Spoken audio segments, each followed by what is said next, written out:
Hello students, welcome back to our YouTube channel JRF Station. Hope you are doing well. So let's start our today's class that is about our paper 2 commerce. So आज का जो हमारा topic रहने वाला है वो tariff and non tariff barriers के बारे में आज हम डिस्कस करेंगे एंड देन डंपिंग्स के क्या क्या टाइप्स होते हैं, ये भी एग्जाम के पर्सपेक्टिव से बहुत ज्यादा इंपॉर्टेंट टॉपिक है एंड देन हम रीजनल इकोनॉमिक इंटीग्रेशन के बारे में आज बात करेंगे। तो प्लीज आप इस वीडियो को एंड तक देखिएगा। So let's start our today's class. So first हम बात करते हैं tariff and non tariff barriers के बारे में। अभी tariff and non tariff barriers क्या होती हैं, आज भी आप टाइम में देख रहे होंगे कि ये टैरिफ है जो ट्रेंडिंग टॉपिक चल रहा है। जब से डोनाल्ड ट्रम्प की गवर्नमेंट आई है यूएसए के अंदर, तब से हमारे न्यूज़पेपर्स में ये टैरिफ वर्ड हमें देखने को मिल रहा है। तो आखिर ये टैरिफ होता क्या है, तो आज हम उसके बारे में ही जानने वाले हैं। तो शुरू करते हैं कि पहले टैरिफ होता क्या है। Tariff are taxes and duties, जो क्या करती है, इम्पोज करती है एक कंट्री, एक गवर्नमेंट करती है या एक कंट्री करती है। किन के ऊपर? इंपोर्टेड या फिर एक्सपोर्टेड गुड्स के ऊपर एक कंट्री इम्पोज करती है कुछ टैक्सेस या फिर कुछ ड्यूटीज, उन्हें ही हम बोलते हैं टैरिफ। कि हमें कुछ टैक्सेस देने पड़ रहे हैं जब हम इंपोर्ट कर रहे हैं गुड्स के या फिर एक्सपोर्ट कर रहे हैं। नेक्स्ट आता है कि अब मेन यूज केस क्या है इसका, कि हम क्यों यूज करते हैं कि कोई भी कंट्री है वो टैरिफ इंपोज ही क्यों करती है कि जो इंपोर्ट कर रहे हैं या फिर एक्सपोर्ट कर रहे हैं हम कुछ गुड्स को। तो कुछ हमारे मेन यहाँ पर यूज केस फर्स्ट है कि protect domestic industries from foreign competition, कि हम यहाँ पर डोमेस्टिक इंडस्ट्रीज को प्रोटेक्ट करना चाहते हैं किससे? फॉरेन जो कंपेटिटर्स हैं, फॉरेन कंपनीज आ रही हैं हमारी कंट्री में, तो हम उनके ऊपर कुछ टैरिफ लगा देते हैं, कुछ टैक्सेस लगा देते हैं ताकि जो उनका सामान है वो इस कंट्री में आकर महंगा हो जाए, जिस वजह से हमारे जो कंज्यूमर हैं डोमेस्टिक कंट्री में जो है वो उसको परचेज ना करे। कि हमारी जो डोमेस्टिक इंडस्ट्रीज है जैसे एमएसएमई सेक्टर है, micro small and medium sector, जो हमारी एंटरप्राइजेस होती हैं, वो उनसे ही प्रोडक्ट हम क्या करें, परचेज करें, हमारे जो कंट्री के कंज्यूमर्स हैं, ताकि हम बाहर वाली कंपनी के प्रोडक्ट को प्रमोट ना करें। जिस वजह से कंट्रीज क्या करती हैं, डोमेस्टिक इंडस्ट्रीज को प्रोटेक्ट करती हैं फॉरेन कंपटीशन से, क्या इंपोज करके टैरिफ। नेक्स्ट हम बात करते हैं generate revenue for the government to control trade deficit, कि ये ट्रेड डेफिसिट को कंट्रोल करने के लिए गवर्नमेंट के लिए एक रेवेन्यू का सोर्स होता है। अभी ट्रेड डेफिसिट क्या होता है? ये ट्रेड डेफिसिट जब हमारे इंपोर्ट एक्सीड कर जाते हैं एक्सपोर्ट को, तब हमारा ट्रेड डेफिसिट अराइज होना शुरू हो जाता है। अब ये ट्रेड डेफिसिट की जो सिचुएशन है किसी भी कंट्री के लिए बेनिफिशियल नहीं होती, ये बहुत हार्मफुल कंडीशन होती है, सिचुएशन होती है। तो जिस वजह से कंट्री कुछ क्या करती है, टैरिफ इंपोज कर देती है इंपोर्टेड या एक्सपोर्टेड गुड्स पर, ताकि वो कुछ रेवेन्यू जनरेट करके इसको कंट्रोल करने के लिए। अब ये कुछ हमारे मेन इसके यूज केस थे कि टैरिफ क्यों इंपोज किया जाता है। नेक्स्ट हम बात करते हैं कुछ हमारे टाइप्स होते हैं टैरिफ के। फर्स्ट है स्पेसिफिक टैरिफ, जब हमने फिक्स कर दिया amount per unit of imported goods, कि अगर हम इतनी यूनिट किसी भी गुड्स की इंपोर्ट करेंगे तो आपको एक स्पेसिफिक अमाउंट टैरिफ की देनी पड़ेगी। कि हमने फिक्स कर दिया 1000 पर यूनिट, कि आपने किसी पर्टिकुलर जो गुड्स था उसकी आपने कोई यूनिट मंगवाई, बाहर से इंपोर्ट करी, तो आपको 1000 पर यूनिट उस पर टैरिफ देना पड़ेगा, पे करना पड़ेगा। तो ये था स्पेसिफिक टैरिफ। देन है एड वैलोरम टैरिफ। अब ये एड वैलोरम क्या है? टैरिफ जब हम क्या करते हैं, percentage on the value of imported goods, कि हमने कुछ परसेंटेज असाइन कर दी इंपोर्टेड गुड्स की वैल्यू के अकॉर्डिंग। कि जैसे एग्जांपल से समझते हैं कि 10% ऑफ द प्रोडक्ट्स वैल्यू, कि जैसे कोई प्रोडक्ट था उसकी कोई वैल्यू थी, उसके ऊपर हमने क्या कर दिया कि एक परसेंटेज हमने इंपोज कर दी कि इतनी परसेंटेज आपको टैक्स की पे करनी पड़ेगी जब इस वैल्यू का गुड्स आप इंपोर्ट करोगे। तो ये होती है एड वैलोरम टैरिफ।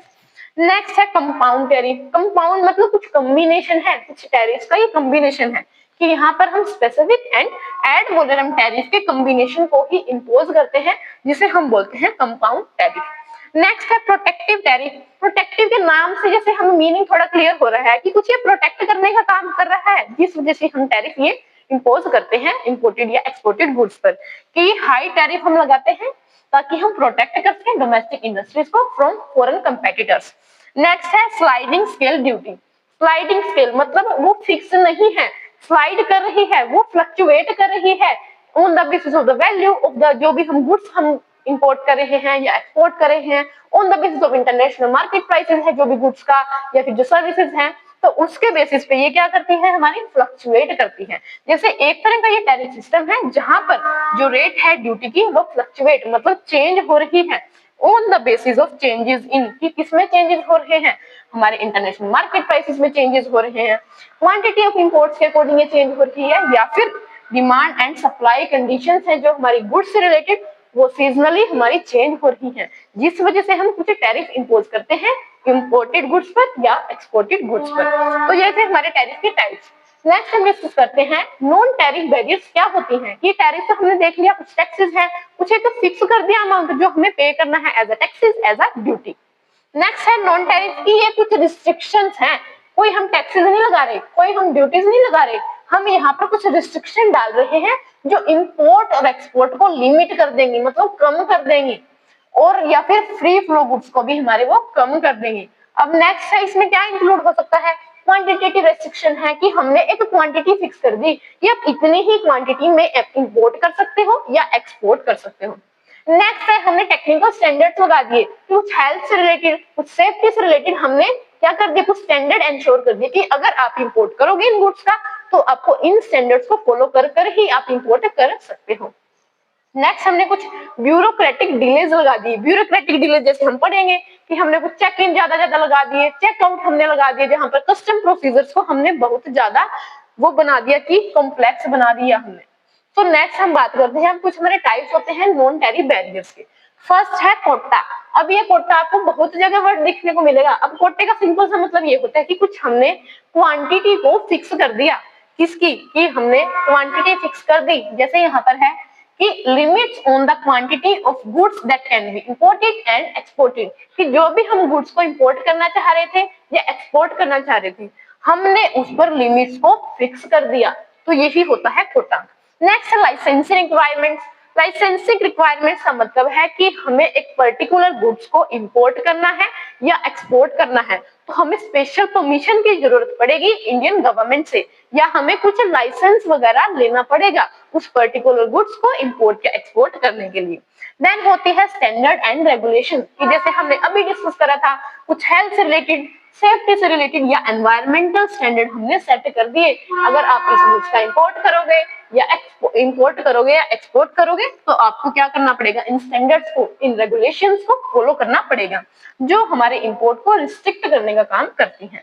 नेक्स्ट है सब्सिडी। सब्सिडीज जैसे क्या होती है कि गवर्नमेंट देती रहती है, फाइनेंशियल एड दे दी डोमेस्टिक इंडस्ट्रीज को ताकि उनको मोर कंपेटिटिव बनाया जा सके, तो यही होती है सब्सिडीज की फाइनेंशियल असिस्टेंस प्रोवाइड करना उनको।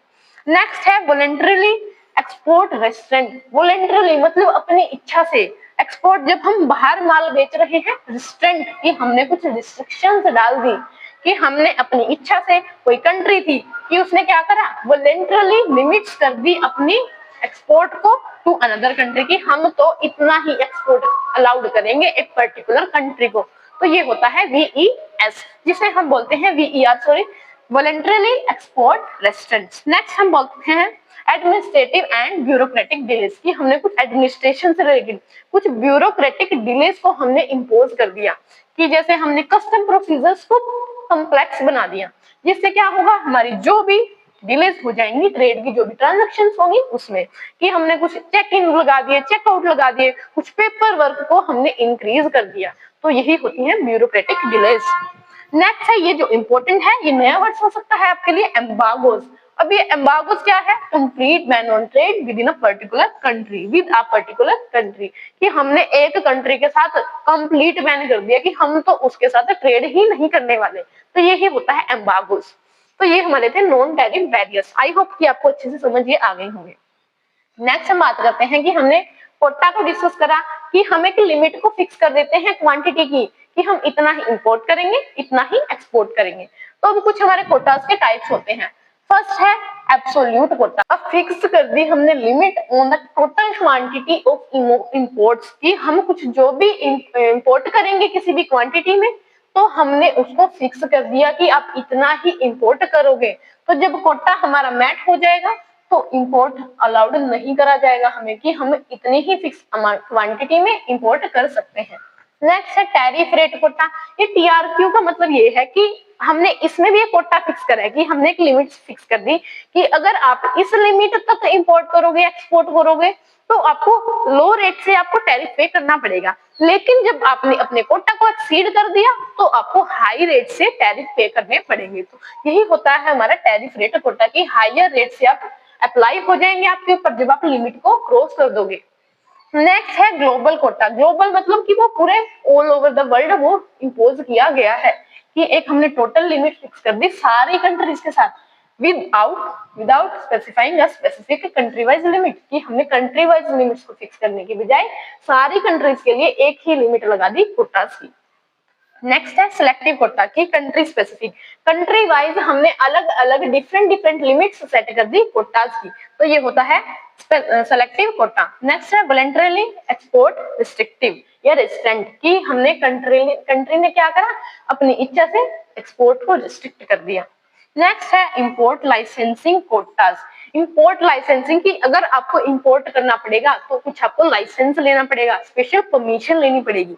अब इसमें इंपोर्टर को एक क्या करनी पड़ती है, गवर्नमेंट की परमिट्स लेने पड़ते हैं, परमिशन लेनी पड़ती है, ताकि अगर वो इंपोर्ट करना चाहते हैं within the quota limit, की एक अगर जो भी फिक्स करी गई है लिमिट उसके अंदर उनको अगर क्या करना है, इंपोर्ट करना है, तो उन्हें गवर्नमेंट से स्पेशल परमिशन की जरूरत पड़ती है। तो ये थे हमारे कोटास के टाइप। नेक्स्ट करते हैं हम डंपिंग के बारे में, जो हमारा नेक्स्ट नया टॉपिक है।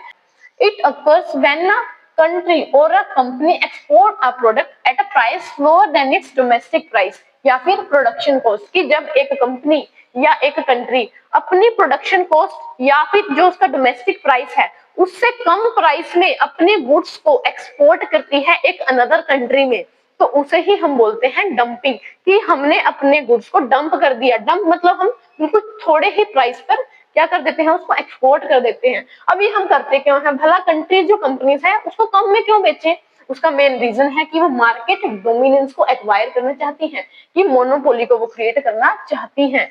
अब इसको रेगुलेट कौन करता है, डब्ल्यूटीओ। अब ये डब्ल्यूटीओ कौन है, वर्ल्ड ट्रेड ऑर्गेनाइजेशन। अगर आपको इससे रिलेटेड कोई भी डाउट है, क्योंकि जो ये मेन टॉपिक रहता है हमारा यूजीसी नेट कॉमर्स की फर्स्ट यूनिट का, अगर कोई भी डाउट है तो आप हमारी प्रीवियस वीडियोस को जाकर चेक कर सकते हैं। ऑलरेडी हमने डब्ल्यूटीओ है, आईएमएफ है, उन पर वीडियोस अपलोड करी हुई है। तो नेक्स्ट बात करते हैं, हमारे कुछ टाइप्स होते हैं डंपिंग के। अभी टाइप्स क्या है, फर्स्ट परसिस्टेंट डंपिंग। परसिस्टेंट मतलब कंटिन्यूअसली कंसिस्टेंटली डंपिंग की जा रही है, कि हम लॉन्ग टर्म डंपिंग करते हैं ताकि मोनोपोली को हम मेंटेन कर सके फॉरेन मार्केट में, तो ये है परसिस्टेंट। नेक्स्ट है प्रीडेटरी। अब हमें इन वर्ड्स को रिलेट कर चलना है। परसिस्टेंट का मतलब कंसिस्टेंट मतलब long term, and then predatory मतलब टेम्पररी, कि हम टेम्पररी को प्राइस को रिड्यूस कर रहे हैं to drive competitor out of the market, कि हमें मार्केट से जो भी कंपेटिटर है उनको बाहर करना है, जिस वजह से हम टेम्पररी प्राइस को रिड्यूस करने का काम करते हैं, ताकि जब एक बार कंपेटिटर शट डाउन हो जाए, एक बार उनका बिजनेस बंद हो जाए, तो हम एकदम से प्राइस को रेज कर दें। तो यही होती है हमारी प्रीडेटरी डंपिंग की टेम्पररी प्राइस रिडक्शन।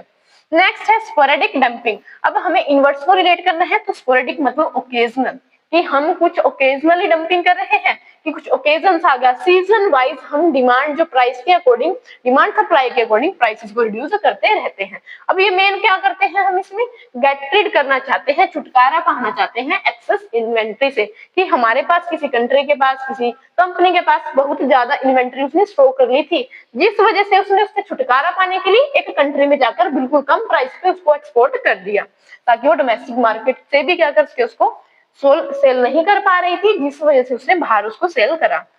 अब आते हैं नेक्स्ट रिवर्स डंपिंग। रिवर्स जैसे हमने डंपिंग में समझा कि हम कम प्राइस पर जाके दूसरी कंट्री में माल बेच रहे हैं, लेकिन रिवर्स मतलब अब हम कुछ रिवर्स हो गया, हमारा जो काम था वो थोड़ा अपोजिट हो गया, कि एक कंपनी ने सेल करा किसी प्रोडक्ट को एट अ हायर प्राइस।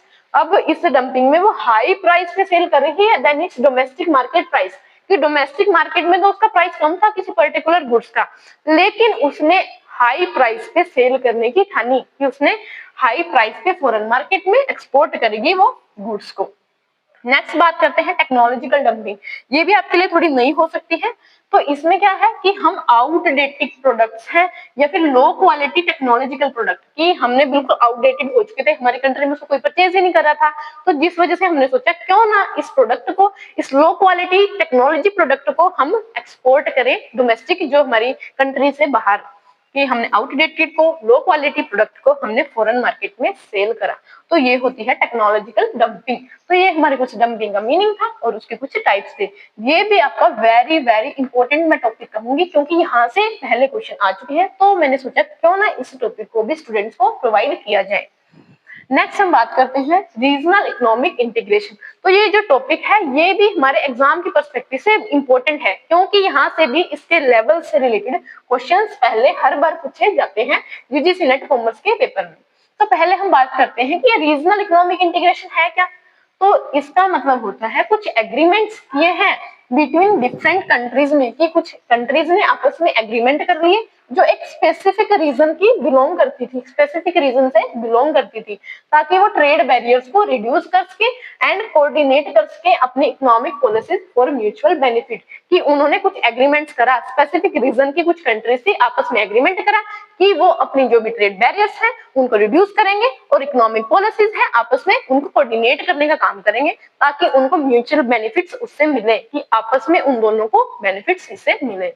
तो यही होता है रीजनल इकोनॉमिक इंटीग्रेशन की। रीजनल जो इकोनॉमी है उनको हमने इंटीग्रेट कर दिया, उनको हमने कनेक्ट कर दिया एक दूसरे के साथ, ताकि जो हमारे ट्रेड बैरियर्स है वो बिल्कुल रिड्यूस हो जाए।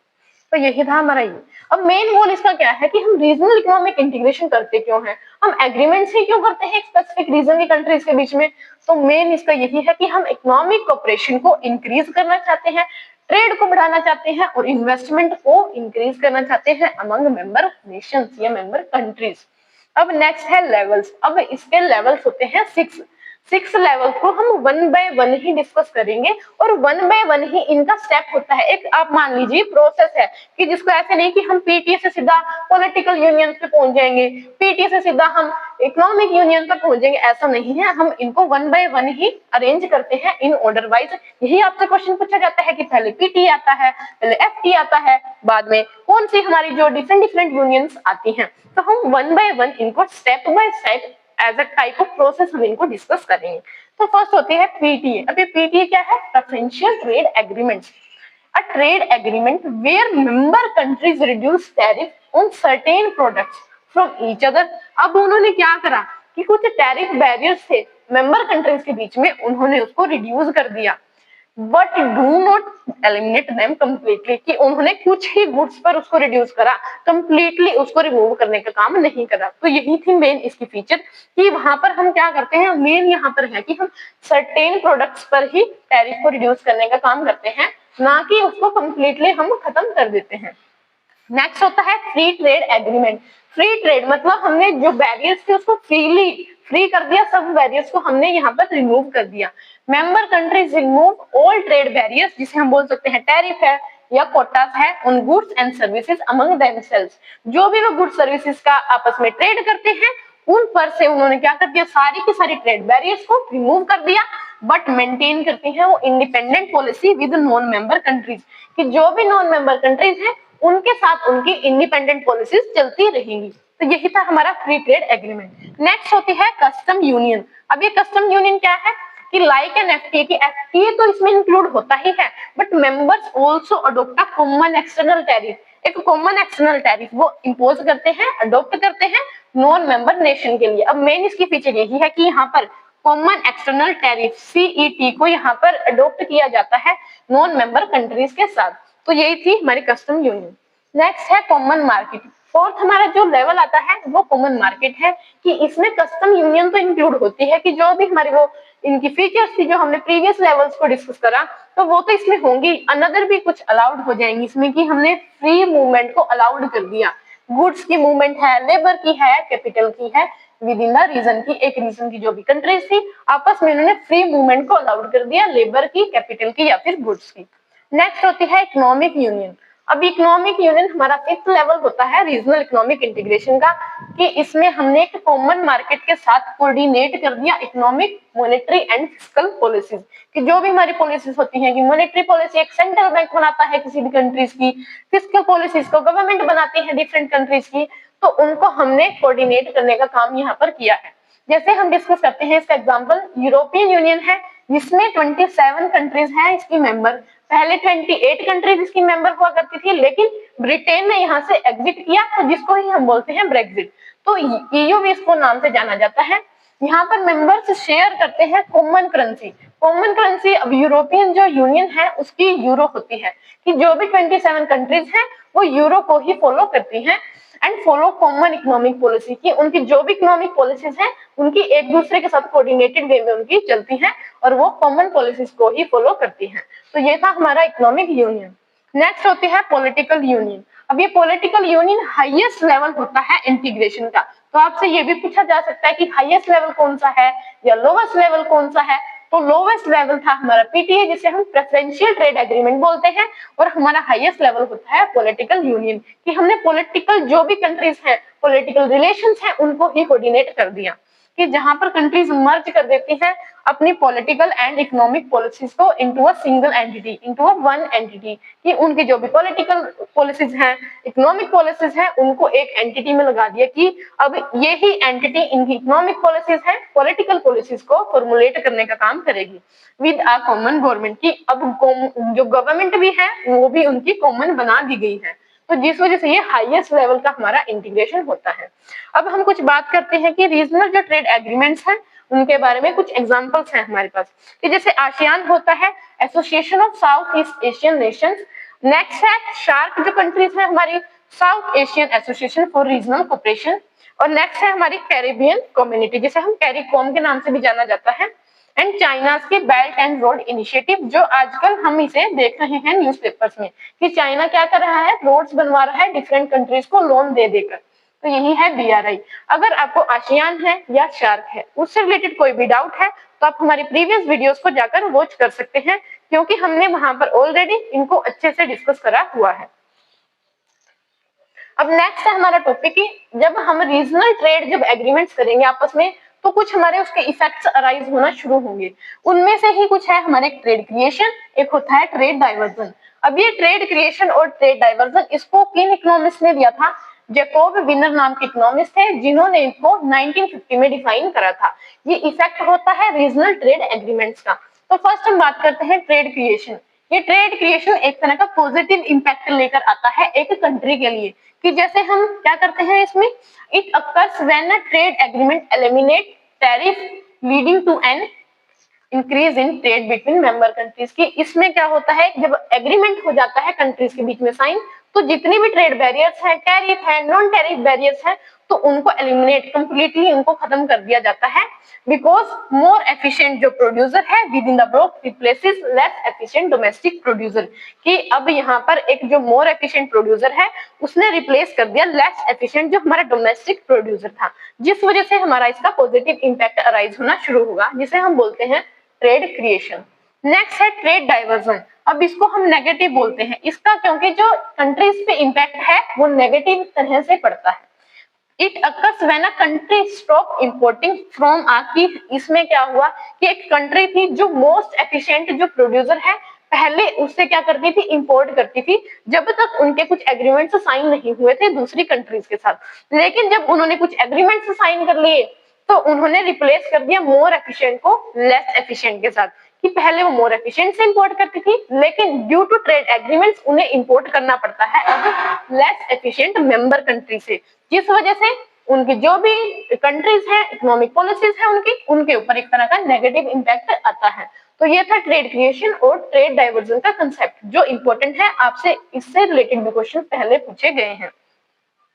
तो आई होप स्टूडेंट कि आज का जो भी हमारा टॉपिक था, कि हमने रीजनल ट्रेड एग्रीमेंट्स के बारे में डिस्कस करा, डंपिंग के टाइप्स के बारे में डिस्कस करा, तो आपको वो अच्छे से समझ आया होगा। अगर आपको कोई भी डाउट रहता है हमारी क्लासेस से रिलेटेड, तो आप कमेंट सेक्शन में अपने डाउट्स को पूछ सकते हैं। So thank you, please like, share and subscribe our channel.